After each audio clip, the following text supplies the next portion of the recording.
Bonjour. L'état d'esprit, c'est d'abord d'être fier de pouvoir aller à cette Coupe du Monde.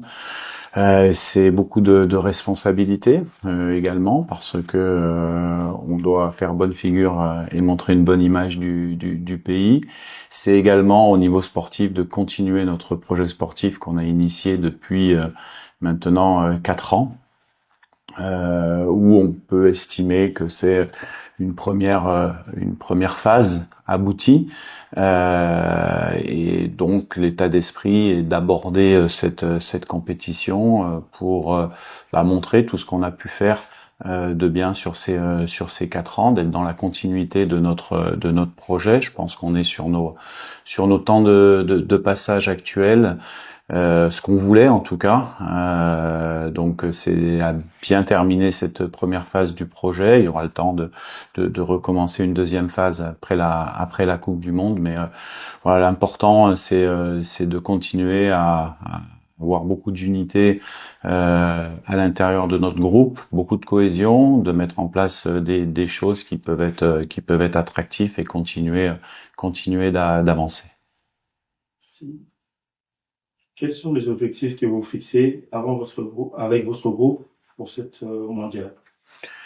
C'est quand on aborde une compétition, c'est d'essayer de performer à notre niveau, c'est-à-dire déjà de d'atteindre un objectif qu'on se fixe. Je pense que le premier, bien sûr, c'est de sortir de cette phase de groupe. Je pense on a cette capacité, même si ça va être difficile parce qu'on va être dans un groupe très relevé, mais c'est aussi ça la Coupe du Monde. Euh, mais après, les objectifs en termes de jeu, ça sera bien sûr d'améliorer les points qui doivent être améliorés dans notre équipe, de consolider nos points forts et de continuer à, à développer notre plan de jeu, notre projet de jeu. Ah, c'est toujours pour des staffs techniques. On a eu beaucoup de réunions. Oui, bien sûr, c'est toujours très difficile parce que c'est la Coupe du Monde, et que les 26 joueurs qui ont été choisis pour représenter la RD Congo font partie d'un choix. Malheureusement, on ne peut pas amener tout le monde. On a utilisé 55 joueurs depuis que je suis en poste depuis 2022. Oui, le choix a pas été simple, mais il s'inscrit dans une certaine forme de continuité sur ce projet-là.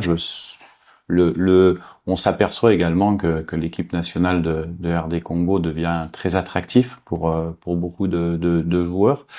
On a même des joueurs qui sont prêts à attendre des délais de qualification de 3 ans pour venir nous rejoindre. Donc ça veut dire que on a bien travaillé. Ça veut dire aussi que on sent que qu'après cette Coupe du Monde, l'équipe nationale sera attractive. Donc il y aura encore plus de joueurs qui viendront en sélection et les choix sont plus difficiles.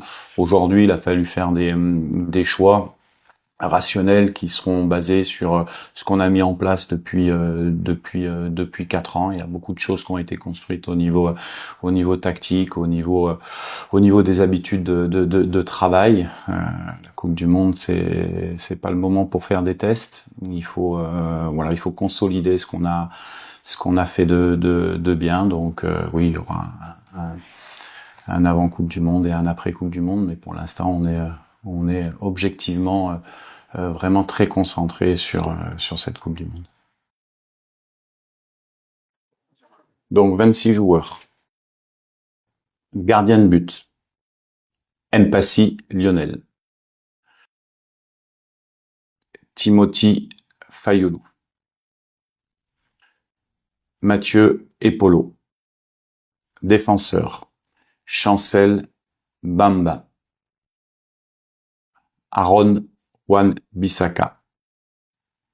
Axel Toisébé. Arthur Masuaku. Joris Kayembe. Steve Kapwadi.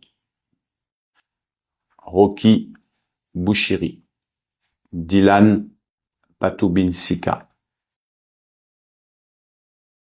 Gédéon Kaloulou, Noah Sadiki, Samuel Mutusami, Edo Kayembe,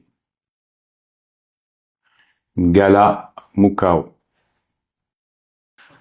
Charles Piquel, Nathanaël Mbuku,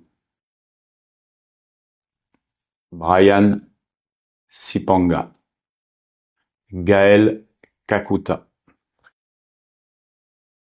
Meshak Elia, Théo Bongonda, Fiston Mayele, Cédric Bakambu, Simon Banza, Johan Wissa, 26 joueurs. Oui, on a toujours un message de fin, se dire que forcément le choix, comme je l'ai dit, a pas été simple. C'est une Coupe du Monde. Après, tout peut arriver aussi d'ici le 1er juin où on doit donner une liste finale. Hein.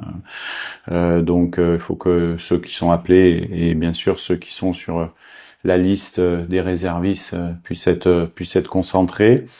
Un remerciement bien sûr au peuple congolais, à tous nos fans qui nous ont suivis depuis le début de la campagne. Ça a pas été simple. Je pense que on a fait preuve de résilience pour atteindre cet objectif. On sait qu'on a beaucoup de soutien, on sait qu'il y a beaucoup d'attentes autour de la RD Congo.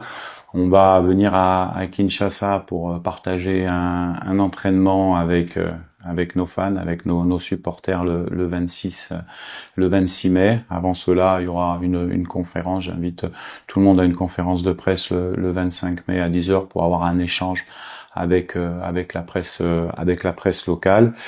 Et puis bien sûr, le message de fin, c'est dire que nous on va tout faire pour pouvoir rendre tout le monde fier et donner la plus belle image qu'il soit de la République démocratique du Congo sur la scène mondiale.